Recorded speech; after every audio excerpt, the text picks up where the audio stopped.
everyone, and welcome back to another video on the channel. About a month ago, I started a series where I would make reviews on Sonic games and see how it holds up in the current year, which is 2020. In today's video, we'll be taking a look at one of the best Sonic games which we have gotten in the last 10 years, Sonic Generations. Normally in videos like these, I like to split this video up into sections: story, voice acting, controls, gameplay, and finally the likes and dislikes. Without further ado, let's hop on into this.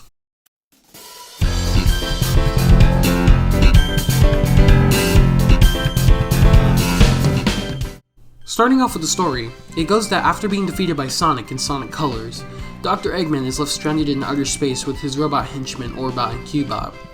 A mysterious time-traveling entity known as the Time Eater appears.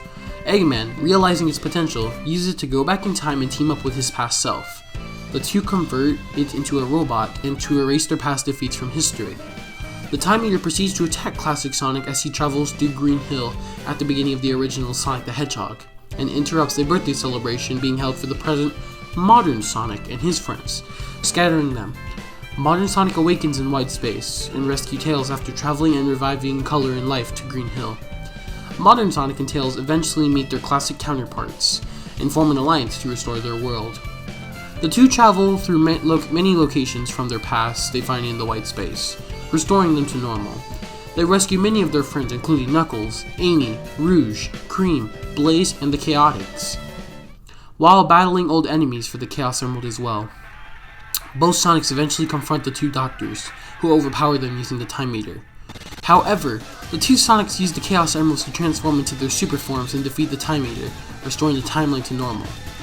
Everyone resumes celebrating modern Sonic's birthday, while classic Sonic and Tails bid their farewell and return to their time.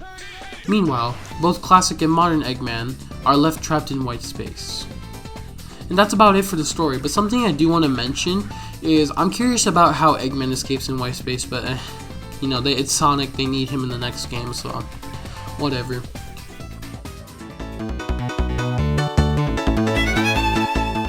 On to what is normally the shortest part of the video, we have voice acting. Similar to Colors, we have a smaller cast. Starting off with modern Sonic, he is voiced by Roger Craig Smith. Classic Sonic has no voice. Classic and modern Tails are voiced by Kate Higgins. Mike Pollock returns as Dr. Eggman and classic Dr. Eggman or Dr. Robotnik. Kirk Thornton as Shadow. Cindy Robinson as Amy. Karen Strassman as Rouge, Michelle Ruff as Cream, Quentin Flint as Silver, Travis Willingham as Knuckles, Keith Silverstein as Vector, Troy Baker as Espio, and Charmy is voiced by Colleen O'Shaughnessy. And without further ado, let's move on to the controls.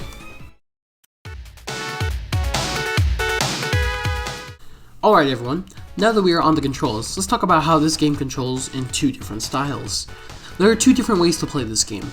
In classic Sonic stages, the player will have to control classic Sonic as if he was in a 2D perspective. So he would have to move left to right along with being able to spin dash. This is where Sonic rolls up in place for a little bit and will get a huge boost of speed when letting go of X or square. There's not really too much I can say personally about classic Sonic, but I will get more into details when we get to the likes and dislikes. When switching over to modern Sonic's playstyle, his stages will become a mix of 2D and 3D. Modern Sonic will control almost identical to how Sonic controlled in the daytime stages of Sonic Unleashed. His homing attack will be mapped to both the jump button. He will no longer have the double jump which he had in Colors. All of the upgrades from Sonic Unleashed make a return, including the air boost, the light speed dash, the stomp, and the wall jump. Modern Sonic once again has a boost. This is a feature which Sonic can fill up a bar with rings and when pressing square or X can get a huge boost of speed instantly. Next up, let's talk about gameplay.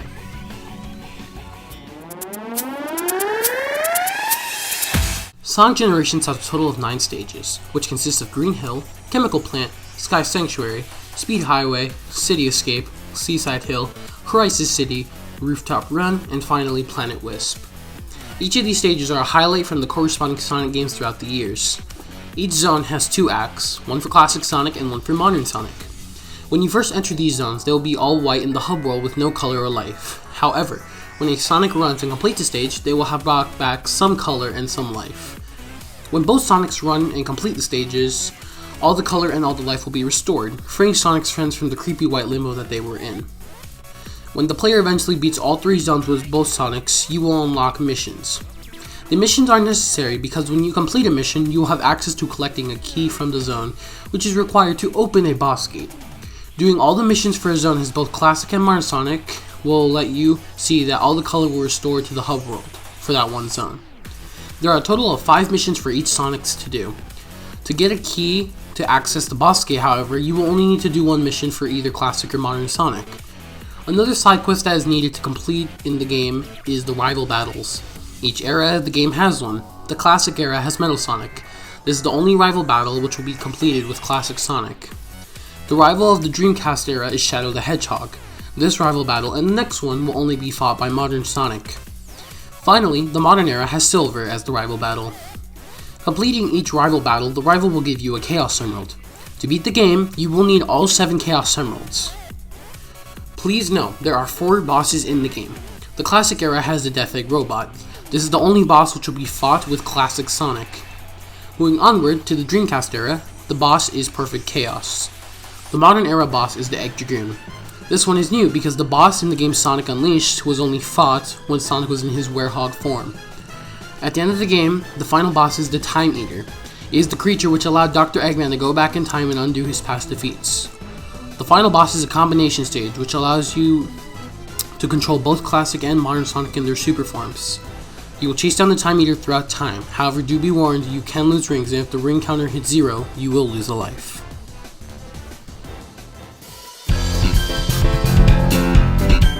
Near the end of these types of videos, I personally like to mention some of my likes and dislikes. Starting off with the likes, I love how they finally perfected how Boost Formula Sonic should control.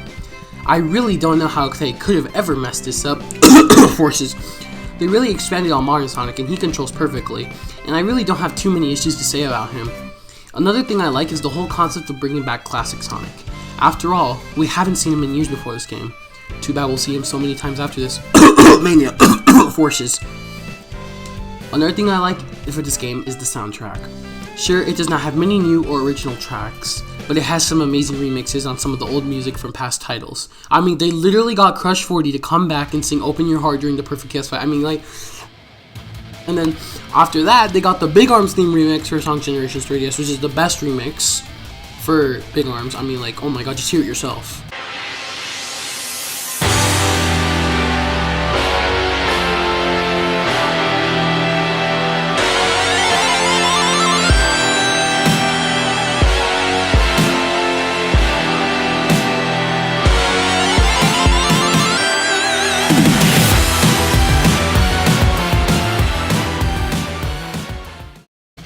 Anyways, point is, the soundtrack is amazing. Now, I do have some dislikes. I don't have many as usual, but here they are. Here's one thing, I don't like how Classic Sonic feels and controls. I don't like his spin dash. It honestly feels overpowered at times, making it feel like to play Classic Sonic, all you should do is just spam the spin dash. Another thing that isn't necessarily a bad thing, but it's nitpicking, is that I feel like they could have made some better stage decisions. I mean, there are literally 3 city stages, but I digress. Anywho, I think that about does it. Anyways, if you guys enjoy videos like this, please remember to smash the like button, as it is always appreciated, because I do try my hardest to produce quality content for you all to enjoy. If you did enjoy the video, please consider subscribing to my channel, as it is greatly appreciated. And without further ado, thank you all so much for watching, and have an amazing rest of your day.